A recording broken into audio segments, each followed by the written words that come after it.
a qual nos chamou como herança. Aleluia, aleluia, aleluia, aleluia, aleluia, aleluia, aleluia, aleluia, aleluia, aleluia, aleluia. O Senhor esteja convosco, Ele está no meio de nós. Proclamação do Evangelho de Jesus Cristo, segundo Marcos. Glória a vós, Senhor.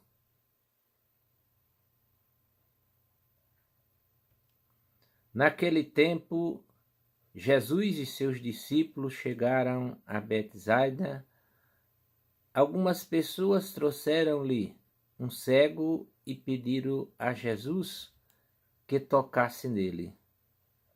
Jesus pegou o cego pela mão, levou-o para fora do povoado, cuspiu nos olhos dele, pôs as mãos sobre ele e perguntou: Estás vendo alguma coisa?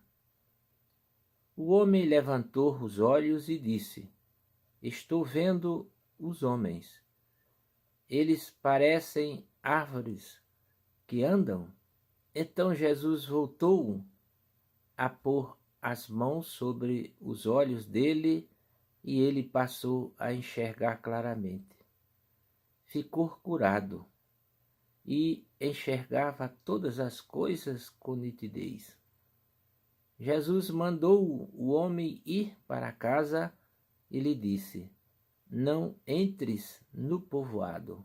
Palavra da salvação. Glória a vós, Senhor.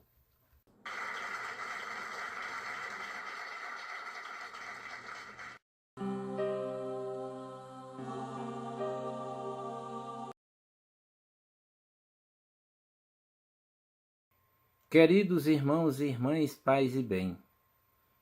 O Evangelho de hoje, Jesus nos apresenta grandes ensinamentos. A cura da cegueira estava ligada à revelação de verdades muito mais profundas. Precisamos mergulhar em cada ação de Jesus para entendermos e poder aplicar em nossa vida. Primeira atitude de Jesus: conduzir o cego para fora da cidade. Segunda atitude de Jesus: o mestre unge os olhos do cego com a sua saliva. A terceira atitude de Jesus: impôs as mãos sobre os olhos do homem e este ficou completamente curado. Por que Jesus precisou levar o homem para fora da cidade?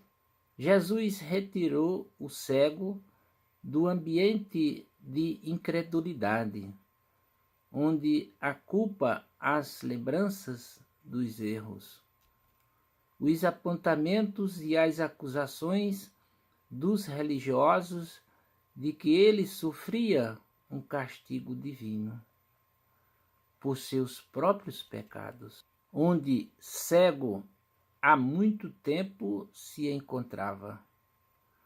O mestre o arranca desse ambiente hostil, onde este pobre cego não tinha muito valor.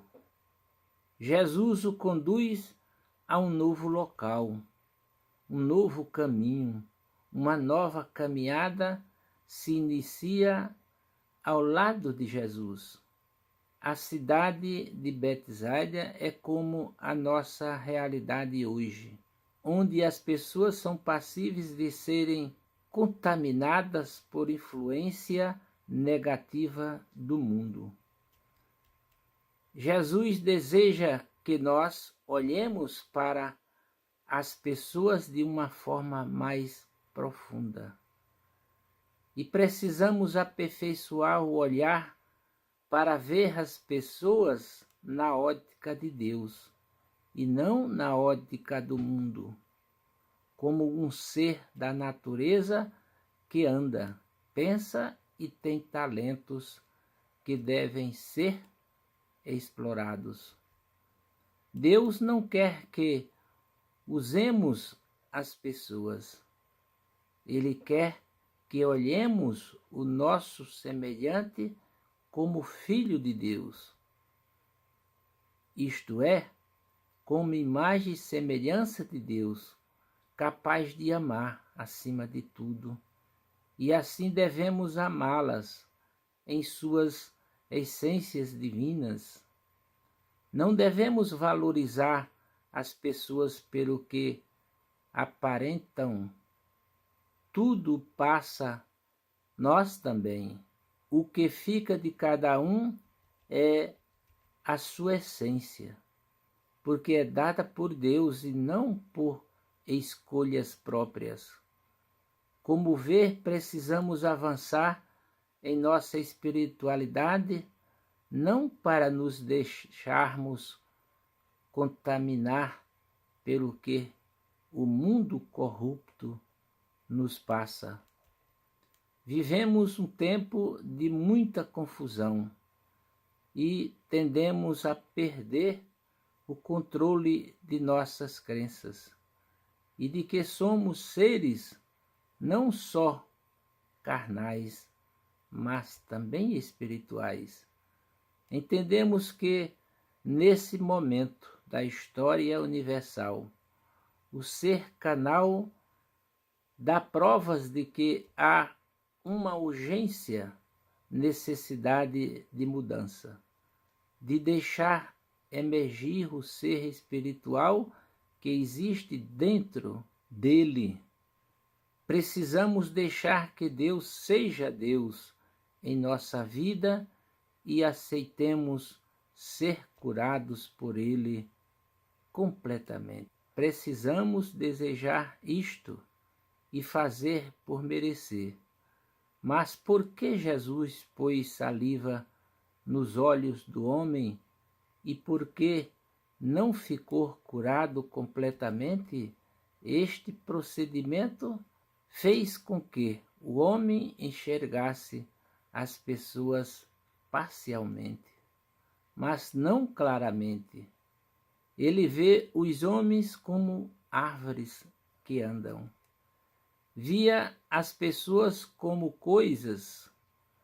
A visão coisifica era a visão dos discípulos, como também a nossa, que tendemos a ver somente as coisas da vida, enxergar somente o contexto material dos ensinamentos de Jesus. Nossos discursos e atitudes são preconceituosas em relação ao outro. Machismo, discriminação, dificuldade em tolerar o erro alheio e de perdoar o próximo. Pensamos em nós mesmos, em primeiro lugar. Não enxergamos os inimigos como alguém a amar como a nós mesmos. Há ainda muita dificuldade em lidarmos com sucessos, derrotas e vitórias. O sopro da vida foi o primeiro sinal dado por Deus ao homem, boneco de barro que ele fizera. O sopro da vida é a essência, ou como conhecemos imagem e semelhança com Deus, que é espiritual. Mas aqui estamos falando de outra coisa. Quando os primeiros viventes se deixaram influenciar pelos conselhos maus da serpente e pecaram, foram retirados do paraíso, onde tudo é perfeito, e de repente se encontraram no mundo onde precisamos se virar como podiam.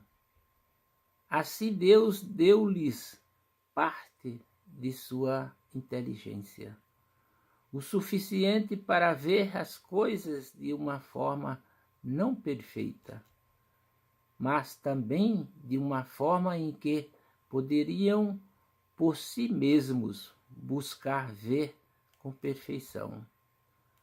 Porém, o homem não correspondeu às suas ações, eram más. E chegou um momento que a maldade foi tanta que Deus teve que interferir para acabar com a população. Foi quando aconteceu o dilúvio.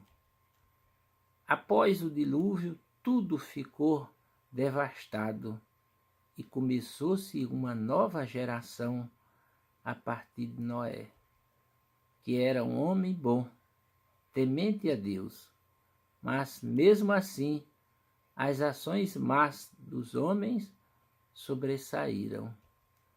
Mas Deus não perdeu a esperança na sua criatura, porque Ele tem reservado a outra parte da inteligência humana que Ele quer devolvê-la à sua criatura. Mas é preciso que sobressaia o ser espiritual para que isto ocorra. E este é o empenho de Jesus, quando veio nos anunciar o reino perfeito de Deus. Jesus impõe as mãos sobre os olhos do homem, e este ficou completamente curado. Fica claro que é Jesus que vem nos oferecer a possibilidade de retomarmos a nossa inteligência plena. Jesus é a força de Deus que nos ajudará na conquista de nossa plenitude.